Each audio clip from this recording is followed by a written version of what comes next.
बता दे हमें शाम कब तक ये तरसेंगे नैना, हमें से है ये बेरुखी क्यों है बाकी सभी तुमको प्यारे। बता दे हमें शाम कब तक ये तरसेंगे नैना हमारे। एक बार मेरे साथ में गा के तो देखिएगा, आपको महसूस होगा, आपको महसूस होगा निश्चित रूप से खाटू वाला सुन रहा है। अगले आने वाले 1 महीने के अंदर जो नहीं गए उनका नंबर भी आने वाला है, वो खाटू जाने वाले हैं। बता दे हमें शाम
वहीं से बाबा श्याम को याद करो, उनसे प्रार्थना करो, जो आपके मन में अर्जी हो, जो अटकी पड़ी हो, अब तक जो पूरी ना हुई हो, आज वो लगा लेना। बड़ा सच्चा दरबार है, आपकी भावना सच्ची होगी, 24 घंटे तब होंगे, कोई न कोई खुशखबरी मिल जाएगी। ये मुझ अंजलि द्विवेदी की गारंटी है।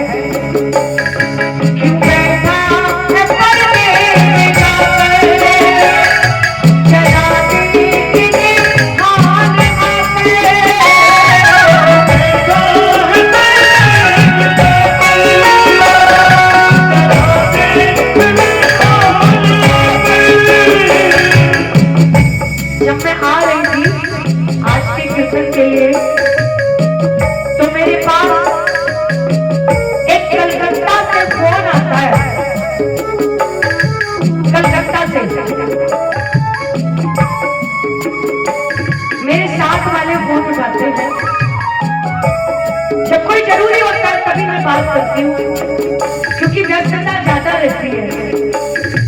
जब फोन उठाया तो एक बुजुर्ग महिला बोल रही थी फोन पे, मुझे अंजलि से बात करनी है। काम पूछा गया, क्या काम? आपको नहीं बताएंगे, अंजलि को ही बताना। मेरी बात कराओ अभी। मेरे पास फोन आता है, दीदी बात करनी है।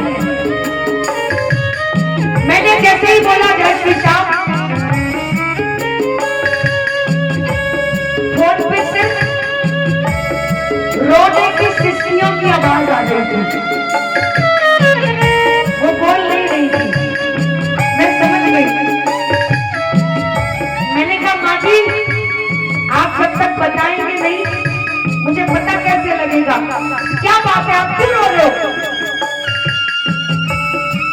जी बोली बेटा तू मेरा काम कर नहीं पाएगी।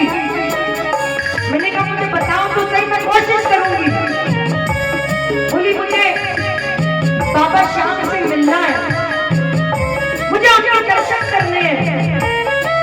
तो मैंने कहा माँ जी आप कलकत्ता में कहाँ रहते हैं, मुझे बताओ, मेरे वहां कुछ लोग मिलने वाले हैं, मैं उनको बोलूंगी आपका सारा अरेंजमेंट हो जाएगा।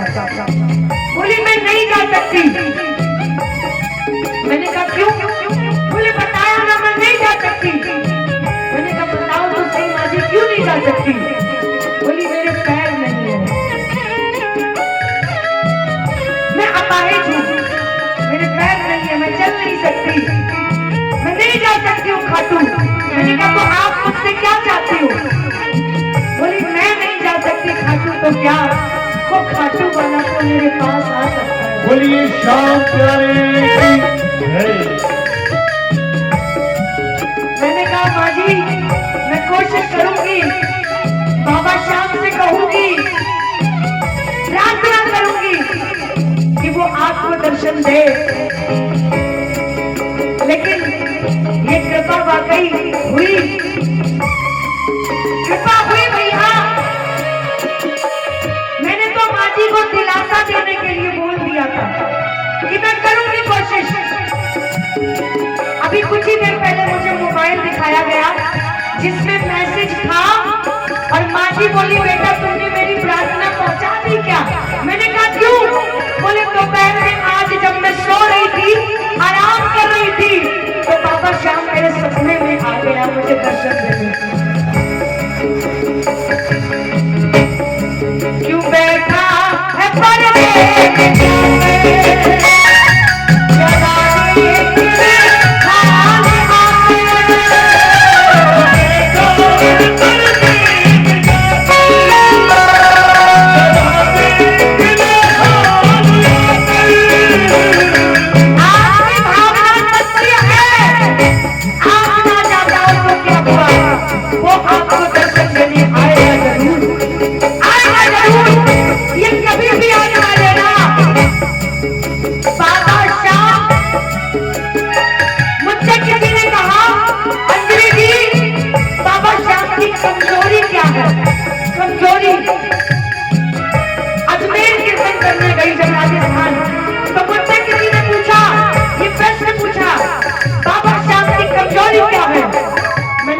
की मात्र एक कमजोरी है, जहां तक मैं समझ सकती हूँ, वो अपने भक्तों के आंसू नहीं देख सकते, वो नहीं देख सकते हैं।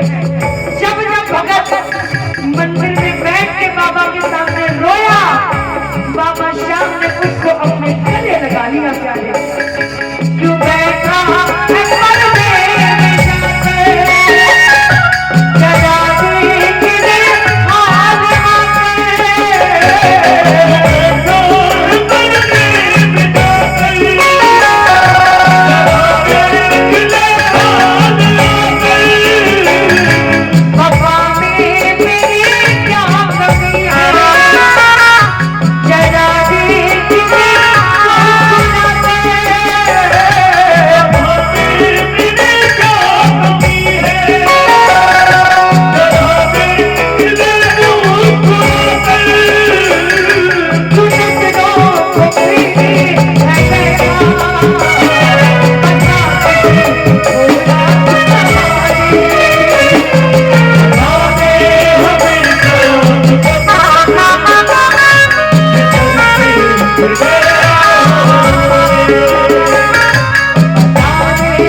अगर आप बोलेंगे तो आपकी भी बात बोलेंगे। देखिए, बता दे हमें शाम कब तक ये तरसे रहना हमारे।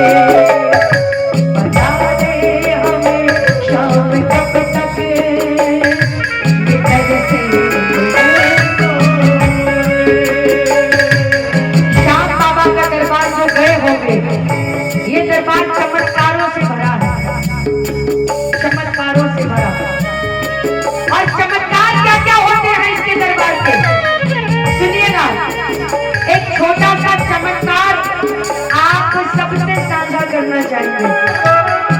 ध्यान देना मेरी बात को, ध्यान देना। उत्तर प्रदेश हाथरस में 12 मार्च को कीर्तन, एक साल पहले 12 मार्च का कीर्तन करने के बाद मैं मेरे कमरे में पहुंची। जैसे ही पहुंची, एक परिवार मुझसे मिलने आया, पति पत्नी 2 बच्चे बेटे, एक लगभग 13 साल का होगा, एक 8 साल का होगा।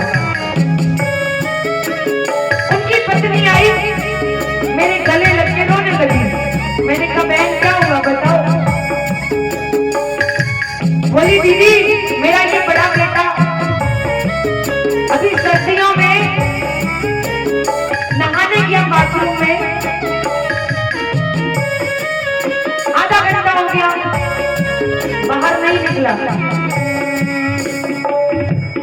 माता पिता को चिंता हुई, आवाज लगाई, अंदर से कोई आवाज नहीं आई। सत्य घटना है, झूठ नहीं है। अंदर से आवाज नहीं आई, माता पिता को चिंता हो गई, कारपेंटर को बुलाया। उसने किवाड़ जैसे तैसे वहां से तोड़ा। जैसे ही किवाड़ हटा, सामने का मंजर देख के माता पिता हक्के बक्के रह गए, क्योंकि बाथरूम में गीजर का टैंक फट चुका था और बेटा बेहोश पड़ा हुआ था। डॉक्टर को बुलाया, नब्ज चेक की, डॉक्टर बोला आई एम सॉरी।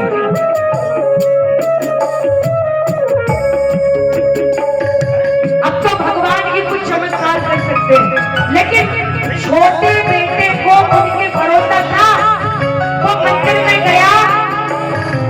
अभी बसंत पंचमी को बागा का श्रृंगार होता है ना बाबा का, बागा मंदिर में रखा हुआ था। छोटा बेटा गया और बागा को उठा के लाया, अपने बड़े भाई के माथे पे मलता गया, मलता गया, मलता गया। भाई साहब आधा घंटा सब हुआ, उसके शरीर में हलचल होनी शुरू हो गई। ये चमत्कार नहीं तो क्या है, साक्षात चमत्कार होते हैं। इसीलिए आज दुनिया देश ही नहीं खाटू जा रही है, और दिन पे दिन हर बार भक्तों की संख्या बढ़ जाती है।